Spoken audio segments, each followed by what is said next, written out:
आज का हमारा टॉपिक है how to sum elements of upper matrix. इसके बारे में हम जानेंगे, उसके लॉजिक के बारे में हम बात करते हैं। यहाँ पे जैसे कि हम देखें तो हमारा ये अपर मैट्रिक्स के सभी एलिमेंट्स हैं और इन एलिमेंटों को हमें सम कराना है। तो ये कैसे पॉसिबल है, इसके हम लॉजिक के बारे में बात करते हैं। जब इस अपर ट्रायंगल के मैट्रिक्स के एलिमेंट को हम ऑब्जर्व करें तो इनके लोकेशन यहाँ पर दिया गया है। इसी लोकेशन के अकॉर्डिंग जो भी एलिमेंट्स होगा वो इस मैट्रिक्स में स्टोर होगा। जैसे कि हम इस लोकेशन पर देखें 0 0, यहाँ पर वैल्यू इक्वल है, यहाँ पर 0 1 है और यहाँ पर 0 2 है। तो इस तरह से हम देखते हैं कि जो i का वैल्यू है वो या तो j से लेस देन है या तो j का इक्वल है। तो हम एक कंडीशन इस तरह से इम्प्लीमेंट करेंगे like this, i less than equal to j। इसमें इस पूरे एलिमेंट्स को अगर देखें तो ये कंडीशन इन पूरे एलिमेंट्सों में सेटिस्फाइड होता है। इस तरह से जो भी है इस कंडीशन में इस लोकेशन पे एलिमेंट होगा वो सभी का हम सम कर सकते हैं। चलिए वन बाय वन हम इस कंडीशन को चेक करते हैं।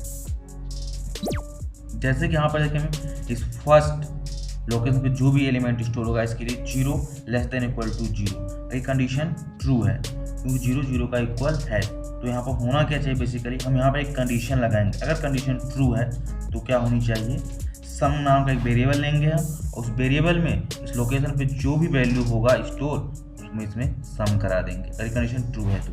इसी तरह से हम इस सेकंड के लिए हम चेक करते हैं 0 लेस देन इक्वल 1, ये कंडीशन ट्रू है तो यहाँ पर इसका सम होना चाहिए इसमें। इसी तरह से हम ये कंडीशन देखें कि भी 0 लेस देन इक्वल टू 2, बिल्कुल एब्सोल्युटली कंडीशन ट्रू है, इसका भी यहाँ पर इसमें सम होना चाहिए। जैसे ही हम सेकेंड रो पे आएंगे तो देखिए यहाँ पे क्या होता है, सेकेंड रो के लिए क्या होगा 1 लेस देन इक्वल टू 0, ये कंडीशन फॉल्स है। तो यहाँ पे जो एलिमेंट है वो यहाँ पे कंडीशन अगर ट्रू नहीं है तो ये सम इसमें वैल्यू नहीं होगा। इसी तरह जब हम इस एलिमेंट की लोकेशन पे चेक करेंगे तो इसके लिए यहाँ पे क्या होगा 1 लेस देन इक्वल टू 1, ये कंडीशन ट्रू है तो यहाँ पर जो भी वैल्यू होगा वो यहाँ पर ऐड हो जानी चाहिए। इसी तरह जब हम इस एलिमेंट की लोकेशन के लिए देखेंगे तो यहाँ पर जो कंडीशन है ये भी ट्रू है, 1 लेस देन इक्वल टू 2, ये बिल्कुल करेक्ट है कि 2 1 की ग्रेटर वैल्यू है, ये भी कंडीशन ट्रू है। इस बाद हम थर्ड रो पर आते हैं तो यहाँ पर देखते क्या होता है 2 लेस देन इक्वल टू 0, ये कंडीशन रॉन्ग है क्योंकि कभी भी 2 0 कभी भी 2 से ग्रेटर नहीं हो सकता है, स्मॉल वैल्यू है 2 से, इसलिए कंडीशन फॉल्स है। अगर कंडीशन फॉल्स है तो ये यहाँ पर एलिमेंट में सम नहीं होनी चाहिए। ओके, इसी तरह से हम इस एलिमेंट के लिए देखते हैं तो यहाँ पर जो कंडीशन है 2 लेस देन इक्वल टू 1, ये भी कंडीशन फॉल्स है तो यहाँ पर भी सम इस वेरिएबल में नहीं होनी चाहिए। तो हम इस एलिमेंट को चेक करेंगे तो यहाँ पर देखेंगे 2 लेस देन इक्वल टू 2 के इक्वल है तो ये कंडीशन ट्रू है तो यहाँ पर ये वैल्यू सम हो जानी चाहिए। अब हम इस लॉजिक को प्रोग्रामिंग में कैसे कन्वर्ट करें इसको हम आइए समझते हैं। आई होप ये कॉन्सेप्ट आपको समझ आया होगा। जो यहाँ पर ये वैल्यू दे रखा है इसके इंडेक्स नंबर है, अगर कोई भी मैट्रिक्स में वैल्यू आएगा तो उसी इंडेक्स के अकॉर्डिंग इसमें ऑर्गेनाइज वैल्यू होगा या अरेंज होगा।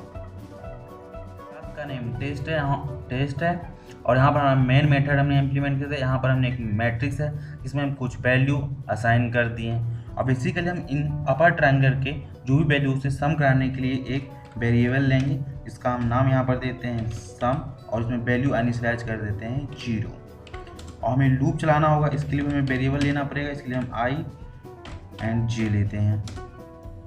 ओके, और हम पहले सक्सेसफुली जो एलिमेंट्स हैं इसको जैसे मैट्रिक फॉर्म में प्रिंट करते हैं। इसके लिए हम लिखेंगे यहाँ पे फॉर लूप लेंगे और i equal to 0 and i less than और एरे नेम डॉट लेंथ तक चलना चाहिए एरे के एंड i प्लस प्लस रहेगा और ये हमारा कॉलम के अलोंग चलेगा। इसके लिए हम फॉर लूप और j इक्वल टू ये भी 0 रहेगा, j less than 8 dot length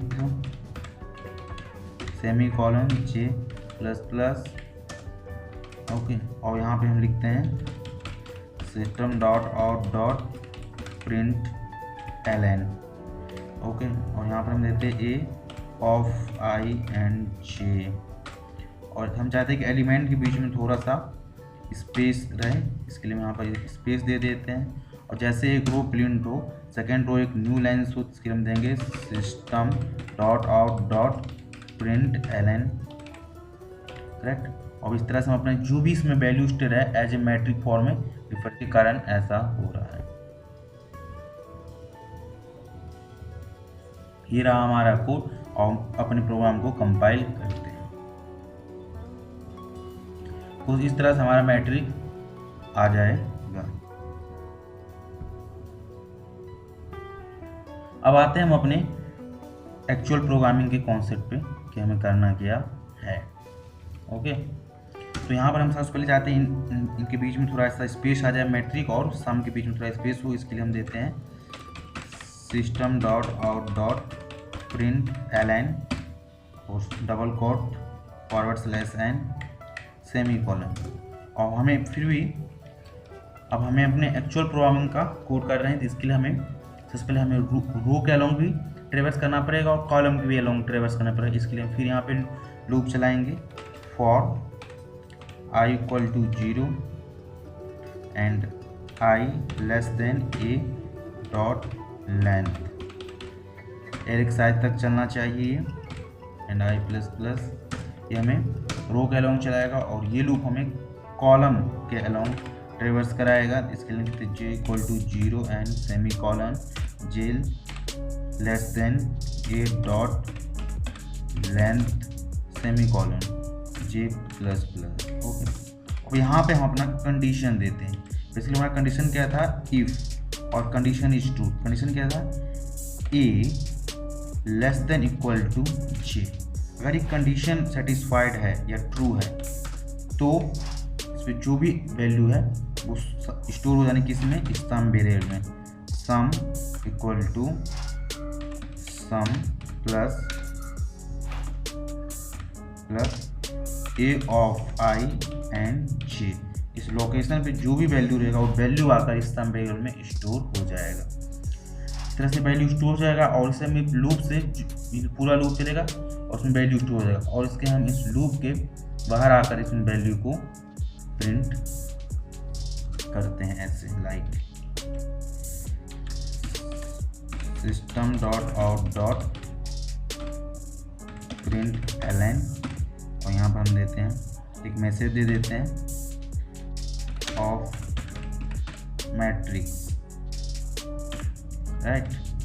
और यहाँ पर हम फिर इसको प्रिंट कराते हैं और यहाँ वैल्यू देते हैं system dot out dot print ln, और यहाँ पर लिखते हैं हम सम।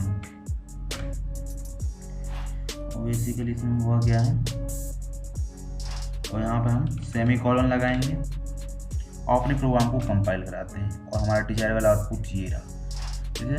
सम of upper triangle elements of matrix is 14 है। इस तरह से हम अपने डिजायरेबल आउटपुट प्राप्त करते हैं।